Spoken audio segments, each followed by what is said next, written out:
Hi, family. My name is Rachel Blatt, and I am the CEO of Royalty Logistics. And you are joining us today for another episode of Car Biz Leaders Live. I have an extremely special guest today, and I'm so excited. I can't wait for you all to meet her. Her name is Melissa Burrow. She's a keynote speaker, published author, founder, and CEO of her very own company. And I just can't wait. Automotive industry expert. And I just can't wait for you guys to meet her and for you to hear our discussion on leadership and success and all the fun things that go with it. So without further ado, welcome to Car Biz Leaders Live. And I'm going to remove that one and dash. And here we go.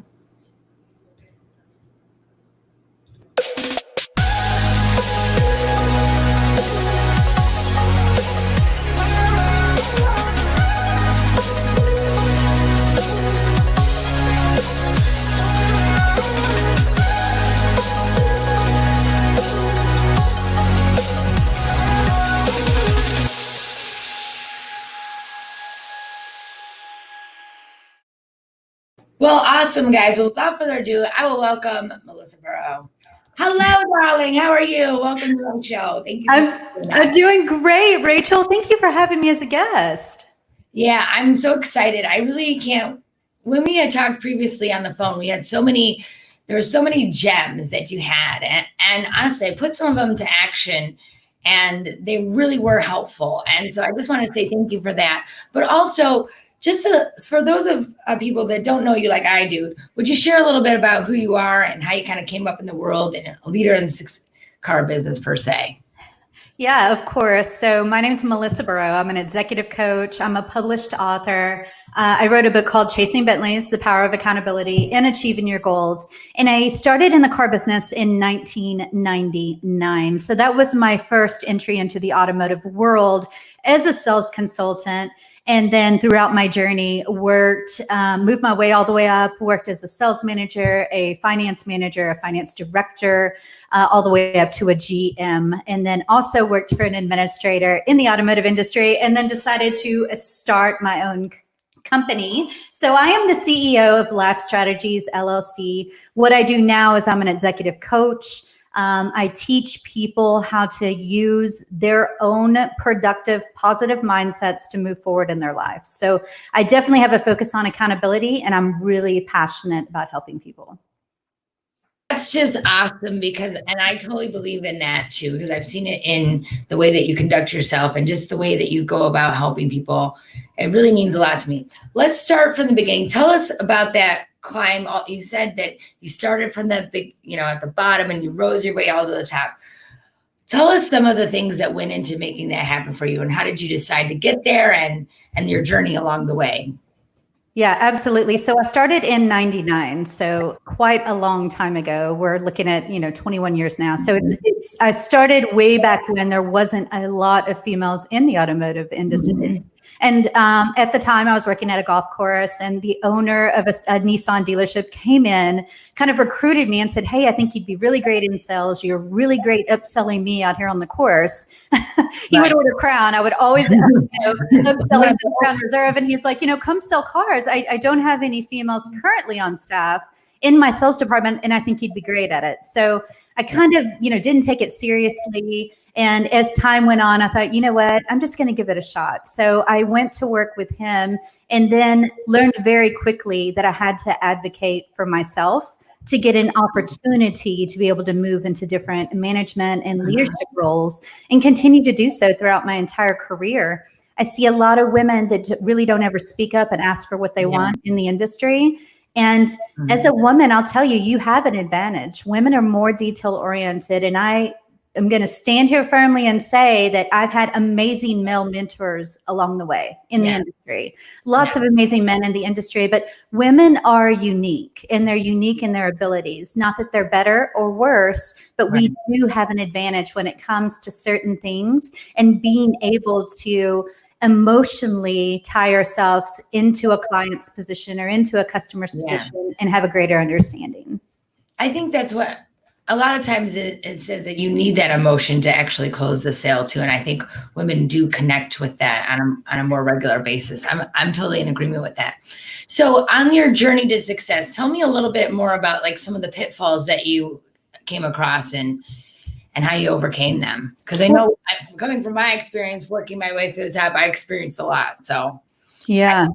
So, I mean, I know you know too, anytime you're in a male dominated industry, and really any industry, if you haven't learned the tools to really embrace your own confidence, emotional intelligence, a good positive growth mindset, then as you work your way through any sort of industry or any career, you're going to hit some pretty difficult roadblocks. You're going to hit situations where maybe you make emotional decisions instead of logical decisions. Yeah. But all that just comes with maturity and with education. Yeah.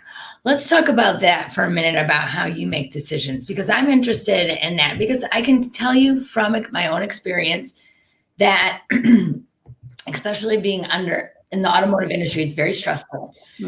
And sometimes you do make decisions out of emotions. And it's quick, maybe you like threw like a flare. I mean, how do you kind of like stop yourself from making emotional, irrational decisions, I would say? So the 24-hour rule, sleep on it, sleep on it, sleep on it, unless it is a decision that has to be made in the moment. And if it is a decision has to be made in the moment, you need to be prepared. And if you're put in that position, you need to have the tools available to you. If it is just a decision that you need to make, sleep on it, wait 24 hours. You should have a group of mentors around you that you can bounce decisions and things off of so that you know if you're making the right decision. And in that group of mentors, you don't need a group of yes people. People that just tell you yes, people that tell you how great you are, people that tell you you're amazing. That isn't good for you. You need the people that are going to tell you that is not the right decision, and let me tell you why. Right. Because that's really what's going to help you grow. So the 24-hour rule always, especially if it's a major decision, because all of us are wired to be emotional creatures. You have to train yourself how to be logical.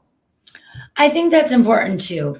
But in that, when you're going along and you're doing millions of miles of, work and things are crazy, I think there's some things where I wish I would have kind of taken a step back and went, was that a really good decision? Ultimately, I feel like every decision I make, I have to live with either way. So we have to figure it out. But I think that's important. What are some of the other things that go into decision making that you think are important for leaders to know?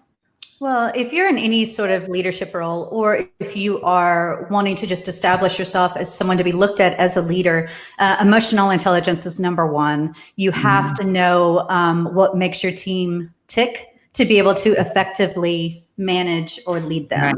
So all a manager is a manager of task. If you really want to be a leader, you have to step up, you have to understand what motivates and inspires your people, and you have to learn accountability tools. So a lot of people use accountability in the wrong way. They use it as a punishment or as a measurement of success, when really it's an empowerment tool. It should empower your staff to want to reach new heights. It should empower them to work towards the goals that your company has put in place. And then the flip side of that is becoming an effective communicator. Because if you can't communicate clearly, if you can't manage setting expectations and communicate those expectations, then you're fighting a losing battle. And I think sometimes it's hard too, because from the time when you set those expectations and you really I guess you have to have a consistency across the board as well. Right. So you can't just be nice to one person and then let them slide, and then other people think that they can slide. And I think that that's important too. Tell me a little bit more about your accountability rules and your toolbox, your accountability toolbox. I want to hear more about that. Yeah, absolutely. So personal accountability is my passion. It was a huge catalyst in my life, completely changed my life when I finally came to a point where I said, you know what? I'm responsible for my choices. So if I'm upset at the way my life is going or a decision I've made, all I can do is reflect back upon it, learn from it, let it go, which is a hard one for a lot of people to do, and move on to make better decisions in the future. So when you eliminate the need to make excuses for your behavior or make excuses for your choices, then all that's left is the ability to use personal accountability. So that's why I say things like use the 24-hour rule. If you're truly holding yourself accountable, as a person, as a human, not just as a woman, but that sometimes you make decisions that are emotionally driven and they don't come from logic or education. Right. That education response that's where you sit at night and you say, you know what, I have this big decision to make. I'm going to make a pro and cons list. I'm going to look at both options for my decision, and I'm going to see which one is the best decision to make. Look, I'm pulling. I love it. I love it. But anyway, I mean, it's just really important. And if you really want to be a good leader, I feel like that personal accountability piece is a must. You can't empower other people if you don't know how to motivate internally yourself. I do think that sometimes I know how to motivate myself internally. What my issue sometimes is, and I don't know if you can relate to this, is that I work at a very high level. And so I expect everybody to work at my level. And I also sometimes shoot off things like da, da, da, da, da. And I expect everybody to understand exactly what I mean by that. How would you kind of slow that process down, or, how do you kind of open yourself up for people that may have just said hair and they're afraid to tell you that they don't understand what you're trying to say, or, sometimes it's complicated stuff, what I mean? Absolutely. So what you're talking about is just a sense of self-awareness. If you know you're an A-type personality, if you know you're a leader that operates in a manner or at a speed or at an intensity that not everyone else operates at, you just have to be cognizant of slowing it down and to make sure that you're teaching in a way that everyone can learn. Not just the way that you would learn. So it's just part of identifying all your teammates and also knowing that as you're spouting off ideas, as you're doing this, you're doing that, to take a collaborative approach, pick different people to spout off ideas to and ask them what their feedback is, make them feel included, make them feel important. It's important for members of a team to truly feel like that they're giving the same amount of energy back into whatever the idea is or back into whatever the company's trying to drive. They need to feel like they're valued. And that's one good way to do it, is to take a collaborative approach to leadership.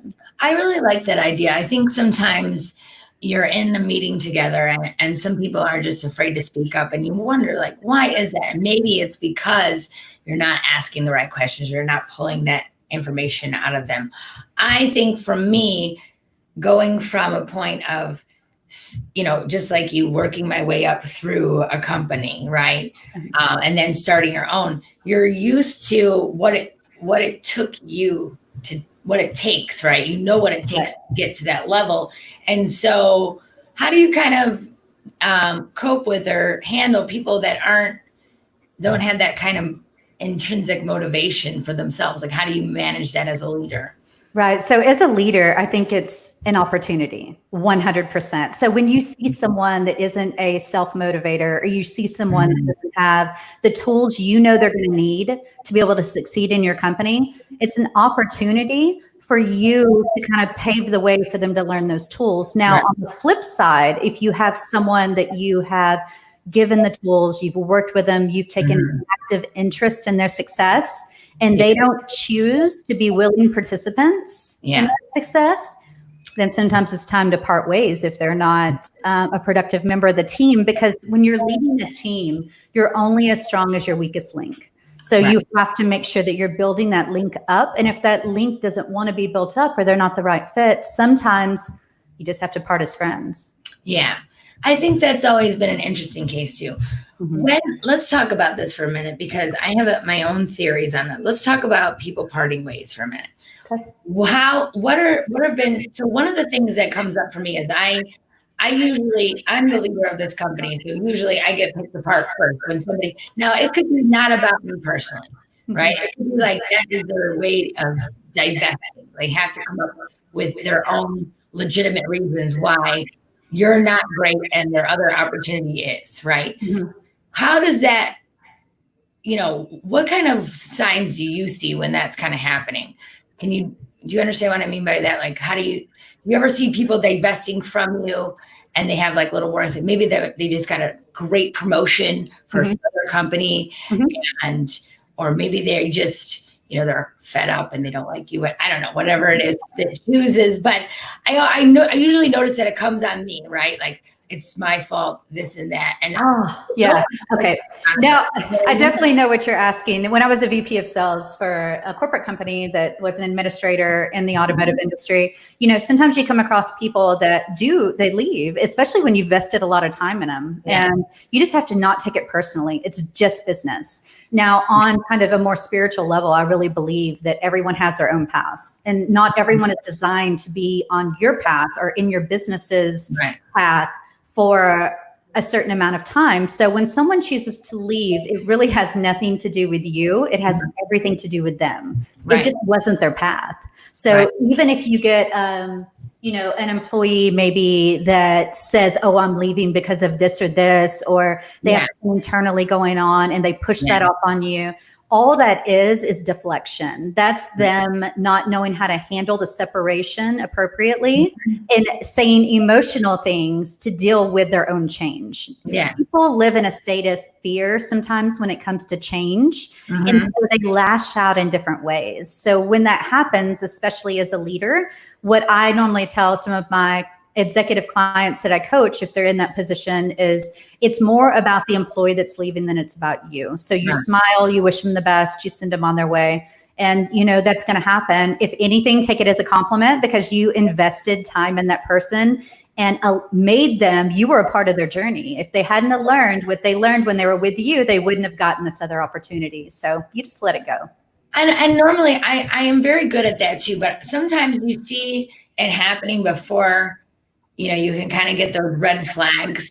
One of them I see is like gossiping or trying to do that. What other red flags do you see when somebody's trying to divest? I think that's important for leaders, because a lot of times you either see it coming or you didn't see it coming. And I want to kind of highlight some red flags if you know any. Mine is like negativity, gossiping, lashing out on me. What other signs do you see? Yeah, so I think probably one of the more obvious, and those are all good ones. If you see people kind of becoming what I like to call like a cancer, just because we're from the auto industry, they start just kind of having a negative attitude. They start gossiping. Another big one is if they stop showing up to work on time, if they kind of take the lackadaisical attitude of it's not my job. That's another kind of red flag, is when you have someone who previously was bought in and was going above and beyond, and then suddenly you ask them to do a task and that's not their job. So that's a big red flag too. But a lot of times, if you just watch body language, the lack of eye contact's another big one. If you are speaking to someone and they won't make eye contact, a lot of times that's a telltale that either they're unmotivated, they have something going on in their personal life, or they may be looking to make a change. So yeah. And I think a lot of people are on their journey, and I've had people come back to me and say, thank you so much for teaching me what you taught. And I try to believe that everything that happens to me happens for a reason, and I can learn from it and I can change from it. But as you're going along, I feel like the people aspect, really, the managing, the watching, the flock per se, is part of probably the hardest part in leadership that there is, and one area that I probably struggle with the most. What are some areas that you struggle with in business? What are some of the things that kind of challenge you, or that you've gotten to learn from and overcome? That people is my hardest one. That's by far. I mean, I think anyone that says they haven't had to overcome something, they're not being transparent. So there's a lot I've had to overcome. I mean, one of the biggest ones probably that I've had to overcome is kind of the logic over emotion, which is why I talk about it a lot, because I think that sometimes we all have a tendency to go into like protection mode, and that wall goes up immediately. And that's why it's so important that you're not making decisions from that space, because if you have worked in an industry maybe that was a little tough, or if you've ever had a leader that maybe didn't have good communication skills, then that frustration can build up. But that's definitely one thing. I mean, I had to go and research and learn about emotional intelligence. I wasn't someone that was just born with emotional intelligence. I think that's a tool and it's a skill that you need to learn. Some people may be more apt to be more emotionally intelligent naturally, but that's something I had to learn and something I had to study and really become good at. I had to practice it to be good at it. So I would say that and active listening were my two, Achilles heels. I had to learn how to actively listen, not just to nod, not just to smile, but to actively listen to what people are saying. I think that's one of a strong suit as being a woman in business too, is that, I always, when I'm on, really, really listening, because sometimes in this business, everybody yells, especially when you got lots of money involved. And so, just to really not hear the yelling, but to really hear what they're saying, I think that's an essential tool for sure. And I know it's hard because we always want to sort of be protective of ourselves, and and it's hard sometimes to take criticism too, but in the end, it all works out. So we're going along emotional intelligence. What are some of the things that you would part of your coaching business that have really helped people? Tell me a few stories along those, some of your success stories in that area.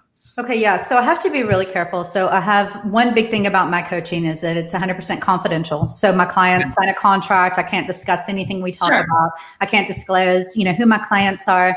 But one reoccurring theme that I see a lot is I get a lot of very strong professional people that feel like they haven't isolated their purpose. Or they're dealing with things like self-limiting beliefs. They kind of have a ceiling on their success and they want to go to the next level, but they just have this block against being able to even think about the possibilities. I have distinct exercises that I do, which is really interesting, where I ask people to visualize what they really want. And it's hard for a lot of people. Like they really don't know what they want. And so part of what I do is help them isolate what's truly going to bring them joy, because success is very different for all different people. What I think is success is not what someone else is going to think is success. So the most important thing that I work with some clients on is going to be just isolating what their definition is. And then we set a strategy and an action plan for them being able to hit the goals that will allow them to live that type of lifestyle.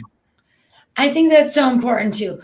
I really love the limiting beliefs. I think a lot of people don't realize even in how they communicate that how limiting or how they cut themselves off from their own self, I guess is the best way I can explain it. But I mean, I know that I've kind of looked at my limiting financial beliefs, and I know that we're going to talk about thinking about what are some of the mental blocks specifically. I mean, if you see it across the board, or that you just kind of address generally, you know what I mean? Like what do they look like, those mental blocks? Yeah. So, I mean, there's so many, anything that's I can't because. You fill in the blank with whatever you want. I mean, it can be anything from I can't because I don't look a certain way, or I can't because I don't have this type of education, or I can't because I don't have, I wasn't born into a trust fund. I can't because of this. I can't because of that. I can't because of this.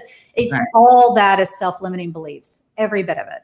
So it could be anything from coming from a place of not having a certain level of confidence, to coming from a place where truly someone has a poverty mindset over a growth mindset. And it's so destructive. That poverty mindset sets you up with so many limiting beliefs about what you're capable of as a human. And that stuff can be passed on, from generation to generation. So that becomes a generational limiting belief. And those things you just have to work through. And that's what I help a lot of clients too, is just get past it. I think it's so important because there's a time when people say, I hear a lot of people say, oh yeah, I want to be rich. I want to be rich. I want to be so rich. But then it's like, okay, well, this is what it's going to take to be rich. And then they're like, well, I guess I don't need to be that rich, or I guess I don't need, that much success, or, well, maybe I don't need it that bad. Or I think sometimes it comes down to everybody wonders like what it takes to be successful, and it takes a lot, like a lot, and still lots of failures. Let's talk about some of the other things that you think that you can, that have kind of helped you mold you along your way to success, and have taken you kind of to the next level. What are some of the things that once you kind of achieve them that you're like, all right, time to take my game to the next level? Right. Okay. So you have you go out, you learn your tools, you learn how to self-motivate, which is kind of business 101. You have to learn how to self-motivate. Step 2 to that is going to be the accountability piece, because at the end of the day, everyone will talk about what they're going to do.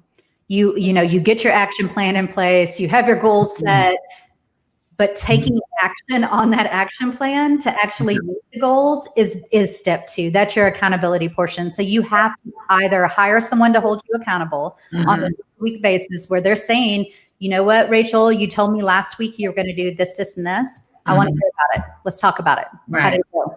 Okay, because you know that coach is going to ask you from week to week what you've gotten done, or use personal accountability. And even when you use personal accountability, it is a lot easier to stay on task, especially if you're someone who is easily diverted or distracted. In today's society, it's like shiny syndrome all the time. So even if you're someone who has embraced personal accountability, even if you're a superstar high achiever, those people still, especially with real high IQs, they're constantly coming up with different ideas. So it's really hard to stay on task. And that's the accountability portion, is having someone help you stay on task.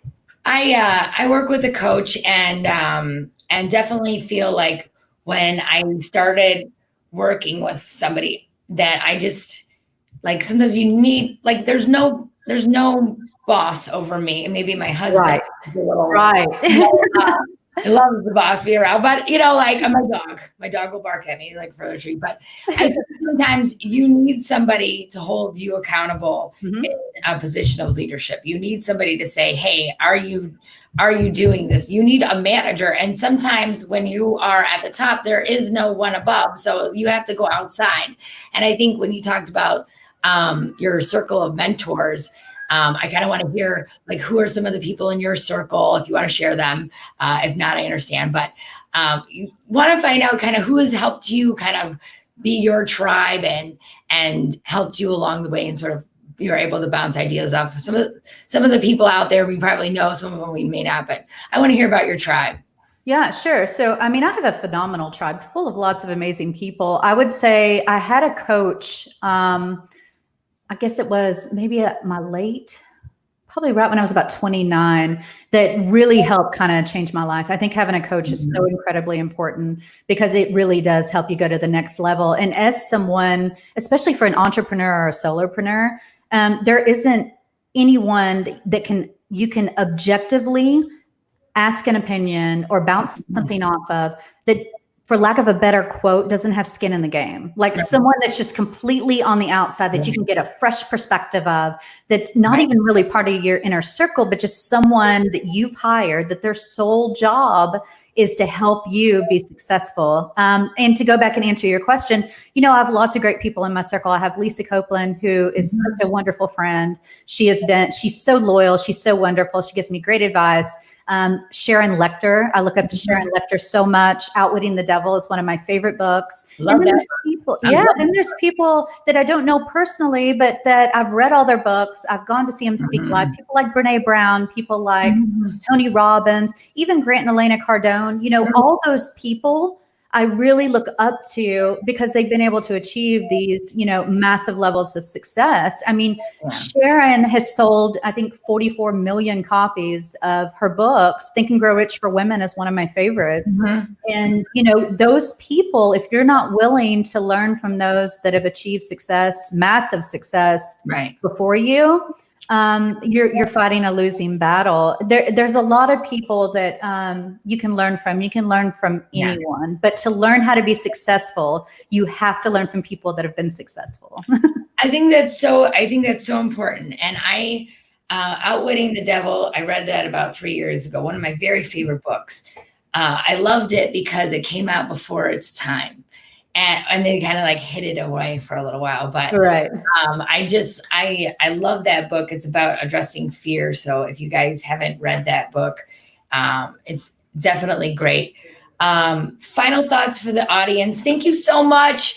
Great show. I love it. Can't wait. Final thoughts from you, Melissa. Yeah. Final thoughts is, regardless of where you are in your journey, it doesn't matter if you're looking to start a business, if you're looking to become more successful in your current business, if you're looking to advocate for yourself and to climb the ladder to get to whatever position you want to be in. The most important things you can do is have clarity, be intentional in your actions, learn how to use accountability, and to really just be a kind human. That's going to get you further than anything else in life.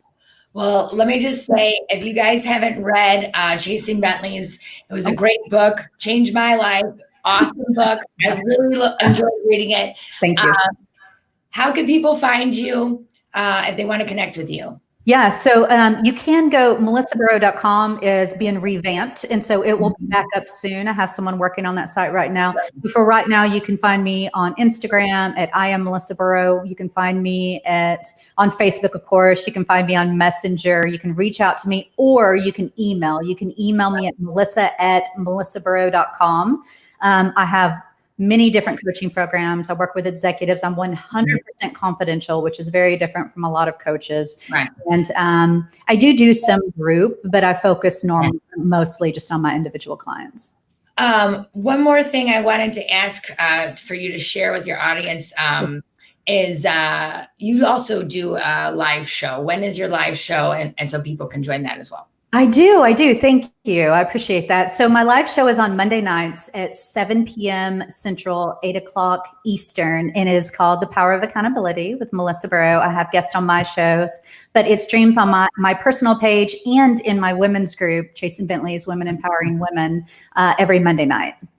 Awesome. Well, thank you so much, Melissa. I really appreciate it. Great show. Thank you. Thank you so much for having me. We had great people on there. Thanks, Michelle, for watching. Thanks, Demetrius. Thank you, Michael. Thank you, everybody who was on today. I really appreciate it. We got lots of love today. Melissa, you're awesome. Thanks so much, guys, for watching. Please like and subscribe. Check us out. This is Car Biz Leaders Live. If you'd like to be on our show, just message me on Facebook and we'll get you up next. Thank you so much. Thanks, Melissa. Thank you.